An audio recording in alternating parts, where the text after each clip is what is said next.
ଛାତ୍ରଛାତ୍ରୀଙ୍କ ପାଇଁ ଖୁସି ଖବର। 75 ଦିନ ଖରା ଛୁଟି ଘୋଷଣା କଲେ ସରକାର। ସମ୍ପୂର୍ଣ୍ଣ ଅପଡେଟ୍ ଶୁଣିବା ପାଇଁ ଚ୍ୟାନେଲଟିକୁ ଗୋଟେ ଲାଇକ୍ ଏବଂ ସବସ୍କ୍ରାଇବ୍ କରନ୍ତୁ।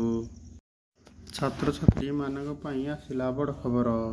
ତେଲେଙ୍ଗାନାରେ ସମ୍ପ୍ରତି ଇଣ୍ଟର ପରୀକ୍ଷା ଶେଷ ହେବା ସହିତ ଛାତ୍ରଛାତ୍ରୀମାନଙ୍କ ପାଇଁ ଗ୍ରୀଷ୍ମ ଛୁଟି ଆରମ୍ଭ ହୋଇଛି।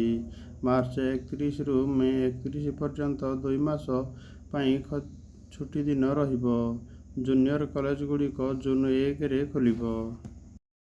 ଛୁଟି ଦିନରେ ସରକାରୀ ଏବଂ ବେସରକାରୀ କଲେଜଗୁଡ଼ିକ କ୍ଲାସ୍ ଅନୁଷ୍ଠିତ ହେଲେ କଠୋର କାର୍ଯ୍ୟାନୁଷ୍ଠାନ ଗ୍ରହଣ କରାଯିବ ବୋଲି ଇଣ୍ଟର ବୋର୍ଡ ଚେତାବନୀ ଦେଇଛି। ଆହୁରି ମଧ୍ୟ ଇଣ୍ଟର ବୋର୍ଡ ତେଲେଙ୍ଗାନା ଜୁନିୟର କଲେଜଗୁଡ଼ିକ 2024-25 ଶିକ୍ଷାବର୍ଷ କ୍ୟାଲେଣ୍ଡର ଘୋଷଣା କରିଛି। ପ୍ରଥମ ଓ ଦ୍ୱିତୀୟ ଶ୍ରେଣୀଗୁଡ଼ିକ ଜୁନ୍ 1ରୁ ଆରମ୍ଭ ହେବ। ତେଣୁ ଛାତ୍ରଛାତ୍ରୀମାନଙ୍କ ପାଇଁ ଏହି ତାରିଖ ମନେ ରଖିବା ଭଲ। ଅକ୍ଟୋବର 6ରୁ 13 ଦଶହରା ଛୁଟି। ନଭେମ୍ବର 18ରୁ 23 ଅଧା ବର୍ଷ ପରୀକ୍ଷା। ଜାନୁଆରୀ 11ରୁ 16, 2025ରୁ ସଂକ୍ରାନ୍ତି ଛୁଟି। ଜାନୁଆରୀ 20ରୁ 25ରୁ ପ୍ରି-ଫାଇନାଲ।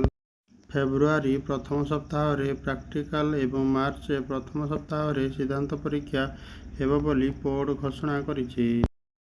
ଏହା ସ୍ପଷ୍ଟ ହେଉଛି ଯେ ରାଜ୍ୟର ସମସ୍ତ ସରକାରୀ, ସହାୟକ ଏବଂ ବେସରକାରୀ କଲେଜଗୁଡ଼ିକ ପାଇଁ ନୂତନ ଶିକ୍ଷାବର୍ଷ 2024-25 କ୍ୟାଲେଣ୍ଡର କାର୍ଯ୍ୟକାରୀ ହେବ। ମେ 31ରେ ଗ୍ରୀଷ୍ମ ଛୁଟି ଶେଷ ହେବ। ମଧ୍ୟବର୍ତ୍ତୀ ଶିକ୍ଷା ବୋର୍ଡର ସଚିବ ସୁଶ୍ରୁତି ଓଝା ପ୍ରକାଶ କରିଛନ୍ତି ଯେ ମଧ୍ୟବର୍ତ୍ତୀ ପ୍ରଥମ ଏବଂ ଦ୍ୱିତୀୟ ବର୍ଷ କ୍ଲାସ୍ ଜୁନ୍ 1ରୁ ଆରମ୍ଭ ହେବ। ଗୋଟିଏ ବର୍ଷରେ 302 ଦିନ ମଧ୍ୟରୁ 75 ଦିନ ଛୁଟି ଏବଂ 227 ଦିନ କାର୍ଯ୍ୟକାରୀ ଦିବସ ପ୍ରଭାବରେ ସ୍ଥିର ହୋଇଛି। ଅକ୍ଟୋବର 6ରୁ 13 ତାରିଖ ପର୍ଯ୍ୟନ୍ତ ଦଶହରା ଛୁଟି ଏବଂ ନଭେମ୍ବର 18ରୁ 23 ତାରିଖ ପର୍ଯ୍ୟନ୍ତ ଅର୍ଦ୍ଧବାର୍ଷିକ ପରୀକ୍ଷା ଅନୁଷ୍ଠିତ ହେବ। ଜାନୁଆରୀ 11ରୁ 16 ପର୍ଯ୍ୟନ୍ତ ସଂକ୍ରାନ୍ତି ଛୁଟି ଅନୁଷ୍ଠିତ ହେବ ବୋଲି ସେ କହିଛନ୍ତି। ତାପରେ ଜାନୁଆରୀ 20ରୁ 25 ପର୍ଯ୍ୟନ୍ତ ପ୍ରି-ଫାଇନାଲ ପରୀକ୍ଷା ଏବଂ ଫେବୃଆରୀ ପ୍ରଥମ ସପ୍ତାହରେ ପ୍ରାକ୍ଟିକାଲ ପରୀକ୍ଷା। ମାର୍ଚ୍ଚ ପ୍ରଥମ ସପ୍ତାହର ଅର୍ଦ୍ଧବାର୍ଷିକ ପରୀକ୍ଷା ଅନୁଷ୍ଠିତ ହେବ। ମାର୍ଚ୍ଚ 29କୁ କଲେଜଗୁଡ଼ିକ ପାଇଁ ଶେଷ କାର୍ଯ୍ୟ ଦିବସ ଭାବେ ସ୍ଥିର କରାଯାଇଛି। ମାର୍ଚ୍ଚ 30ରୁ ଜୁନ୍ 1 ପର୍ଯ୍ୟନ୍ତ ଗ୍ରୀଷ୍ମ ଛୁଟି ଦିଆଯାଇଥିଲା। ଆସନ୍ତା ବର୍ଷ ୱାର୍ଡୱାର ସପ୍ଲିମେଣ୍ଟାରୀ ପରୀକ୍ଷା। ଏହା ମେ ମାସର ଶେଷ ସପ୍ତାହରେ ଅନୁଷ୍ଠିତ ହେବ। ଜୁନ୍ 2 ତାରିଖରୁ ଇଣ୍ଟର କଲେଜଗୁଡ଼ିକ ଖୋଲାବାକୁ ଯାଉଛି।